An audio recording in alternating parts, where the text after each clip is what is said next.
The year was 1993, and Pablo Escobar was at the height of his power. Proudly titled the King of Cocaine, he controlled the majority of the cocaine trade in the 80s and early 90s, and his net worth was estimated to be worth several billions of dollars. However, after his death in the same year, his vast fortune disappeared. Before his death, his riches and fortune were so vast that till today, we still can't quite comprehend just how much this man had. So, what really happened? How did one man amass so much wealth? Where did it all end up after he passed away? This is a deep dive into the intriguing mystery of what happened to Pablo Escobar's $500 billion fortune. Discover the fascinating stories, rumors, and theories behind the disappearance of the world's richest drug lord's wealth.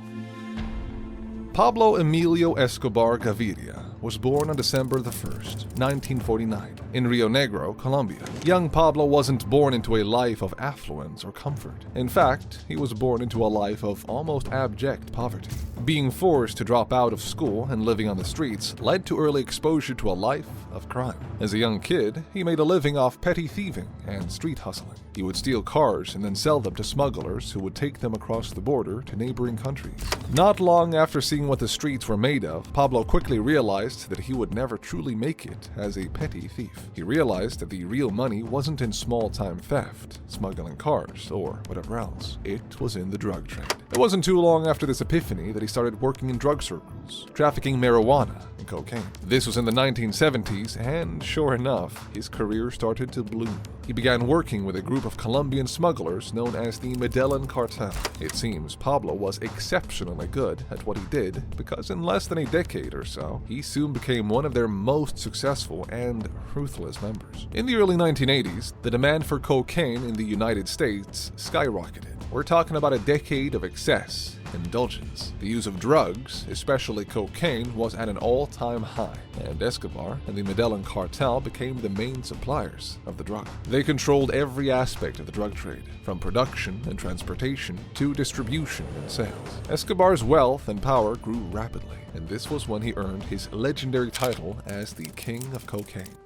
Unfortunately, for the people who would cross his path, Pablo's fortune, power, and reputation did not come without great cost. As all drug lords do, Escobar needed to protect himself in different ways with rugged measures. To protect his interests and maintain control over the drug trade, Escobar used a combination of bribery, intimidation, violence, and murder. He ordered the murders of anyone who posed a threat to his empire, including rival drug lords, law enforcement officials, and government officials. He also built an extensive network of spies and informants to keep tabs on his enemies and potential threats. Don Pablo successfully orchestrated a sustained campaign of terror against the government, including bombings, kidnappings, and assassinations, all while launching a massive public relations campaign to portray himself as a hero and philanthropist, even as his crimes continued. Despite his brutal reputation, Escobar was also known for his generosity and philanthropy in Colombia. He built schools, hospitals, and churches, and donated money to the poor. Yes, he used his wealth to buy influence and power, but some like to think of him as a dark hero, a twisted kind of Robin Hood, if you will. But his philanthropy was always overshadowed by his criminal activities. His connections in the drug trade allowed him to grow his empire, which stretched across Colombia, and he permanently sealed his place as one of the most powerful men in the country. Don't get it wrong though, while his title was the King of Cocaine, Pablo Escobar was more than just a drug lord and criminal extraordinaire. He was a master of money laundering and amassed an enormous fortune during his reign as the king. One of the most notorious methods used by Escobar to launder his money was through the purchase of real estate. He bought up large tracts of land and then construed lavish properties on them, which he rented out or sold to wealthy clients. A drug lord and a savvy entrepreneur. What didn't Don Pablo do? These properties were often purchased in the names of his family members or associates, making it difficult for law enforcement to trace the money. El Patron also hid behind several shell companies which he used to hide his assets and launder his money.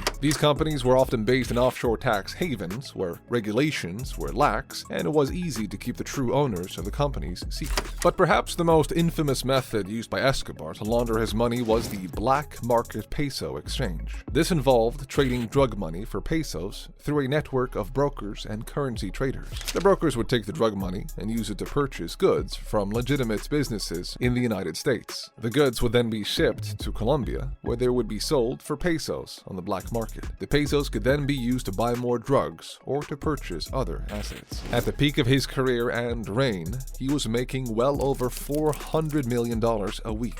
Not a month, not a year, a week.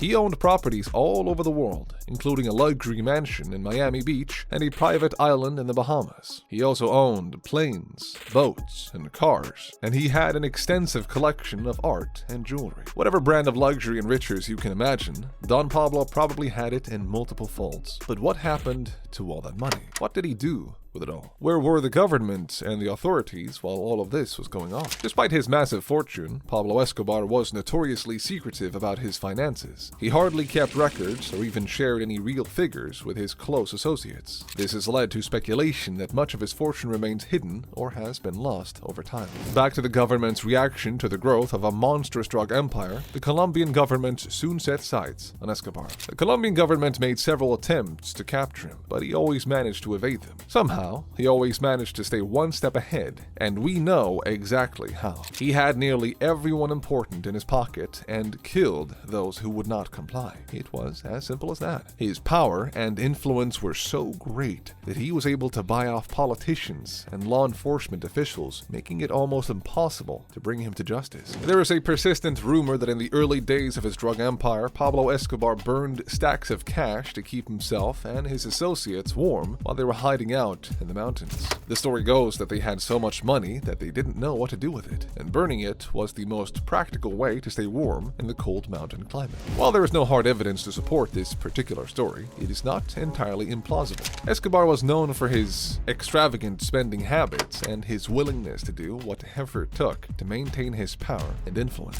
Despite his efforts to stay one step ahead of the law, Escobar's criminal activities eventually caught up with him. It wasn't until the 1990s that the Colombian government, with the help of the United States, began to make serious efforts to capture Escobar. And much to Pablo's misfortune, they were getting incredibly warm. The operation to capture him, called Operation Search Block, involved the cooperation of both governments and took months of planning and surveillance. Together, both nations launched the massive manhunt for Escobar, culminating in a bitter end for the longtime head of the legendary drug empire. Pablo Escobar's reign as the king of cocaine came to a violent end on December 2nd, 1993, when he was shot and killed by Colombian authorities.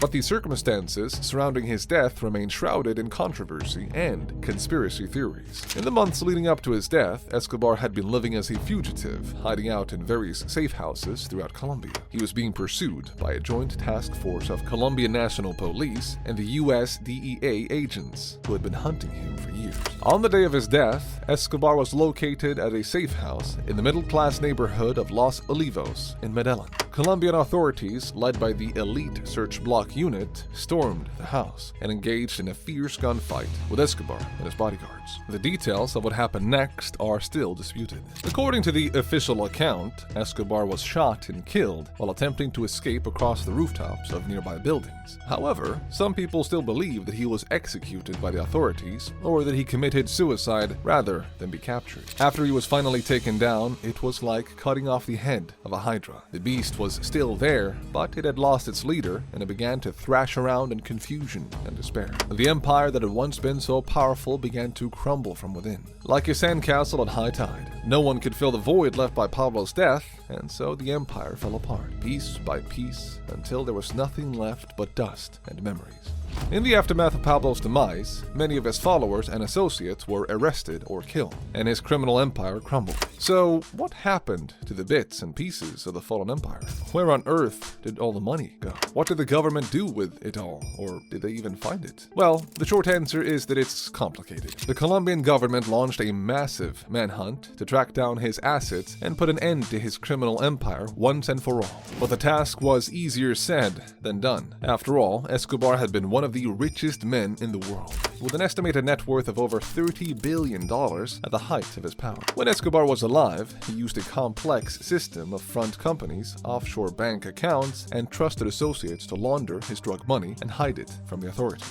After that fateful day in December 1993, much of that money simply vanished into the ether or ended up in the hands of other drug lords and criminal organizations. Pablo Escobar's wealth was so vast that it was almost impossible difficult to comprehend. One theory suggests that his family members inherited his wealth. His brother, Roberto Escobar, has claimed that he managed his brother's wealth and that the family inherited it after his death. Another theory suggests that his money was hidden away somewhere in the world. Some believe that his wealth is still buried in secret locations, waiting to be discovered. However, the Colombian government has denied these claims and maintains that they seized the majority of his assets. In fact, they launched a major campaign to track down his assets and to use them to fund social programs and infrastructure projects in the country. And they did have some success. Over the years, they managed to seize billions of dollars worth of assets, including real estate, businesses, and luxury goods. Still, it wasn't easy. Many of Escobar's assets were hidden behind layers of shell companies and legal maneuvering, and his associates were often reluctant to reveal their secrets. And even when the government did manage to seize assets, it wasn't always clear what to do with them. Selling off a multi-million-dollar mansion or a fleet of luxury cars is easier said than done.